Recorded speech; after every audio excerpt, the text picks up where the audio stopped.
MovieWeb.com.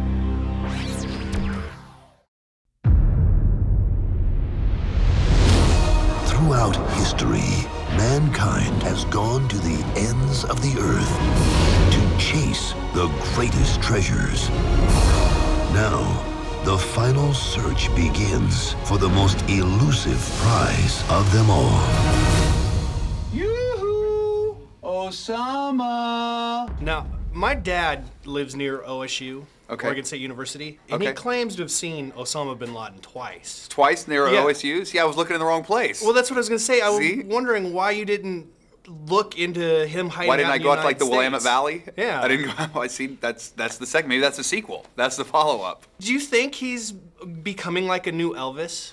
That people see him everywhere? Yeah. Maybe. You know, that's why we have a phone number for people to call. You know, we have a phone number that comes out. It's up right now. It's 1-877-OSAMA-08. So if anybody has any sightings, they can call and post them there, and we'll put them out on the web for people to hear.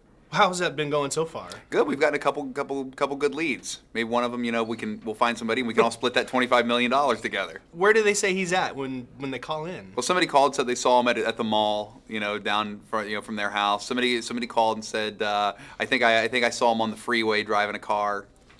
Different things. Do you think that's such a ridiculous idea that he would have shaved his beard and took off his thing and he's just hanging out in a cop shop somewhere? Yeah, I think anything's possible at this point. Who knows? Now, you also have this book, which they gave me. Yep. This comes out in conjunction with the movie. It does, right? but we shot 900 hours of footage, you know, over the course of making this movie, and there's no way we could put out an Andy Warhol-esque 900-hour movie, you know. So, you know, we edited all that footage down to the 90-minute film you'll see, but there's so many stories, so many things that happen that I just couldn't relay, and that's why I wrote the companion book.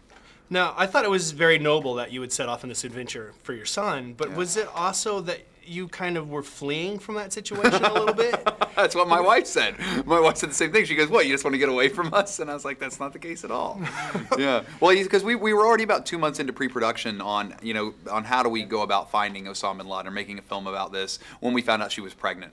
And so it was at that moment when it was a real hold the phone moment, like, should I really be doing this? Is this the smartest thing to do? And also that's when the film really shifted about being just from where in the world is Osama Bin Laden to what kind of world am I about to bring a kid into? Well, yeah, it gives it a really beautiful arc for the storyline of the film. But was that one of the more difficult things about shooting this, was being away from her? Oh, absolutely. I mean, leaving, you know, it's like, do you have kids? Not yet. Yeah. Well, believe me, like, one of the hardest things you want to do is, like, you know, leave the person, you know, that you're with who's about to have a baby and, you know, is incredibly emotional. And, you know, she and I had a lot of phone conversations that aren't as calm and mellow as the one you see in the movie, you know. So, oh, really? And they didn't show those? Well, it's you know, I look bad enough. I don't need to, like, reinforce what a terrible husband I am with some of these phone calls. Well, no doubt. Well, I'm wondering, where did you feel more in danger? With your last film, the Super Size Me, eating at McDonald's every day, or with this, going into some of these Islamic terrorist countries? Yeah. Well, I think you know, at least in Super Size Me, I was putting my life in my own hands by eating this food. You know, once you start traveling to some of these places, you know, it's not in your control anymore. You know, for what people do. Well, you actually gained weight on the first one. This one, you lost weight, right? No, I gained some weight over the course of this, eating like all this mutton and fried food. Like, if you watch me over the course of the film, by the end, I have a nice little, you know. Oh, I didn't notice. I have a nice little Middle Eastern pooch happening. Oh, that's funny.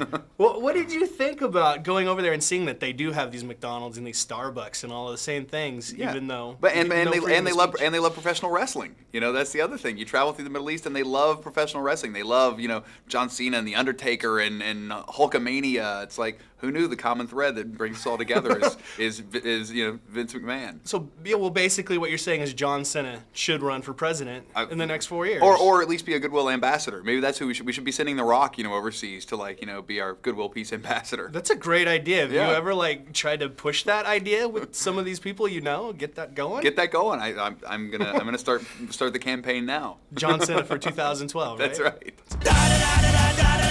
Where in the world is Osama Bin Laden? This is a good moisturizer. Yeah. It'll keep my hands really soft. Yeah. And do you know where I could find Osama Bin Laden? What?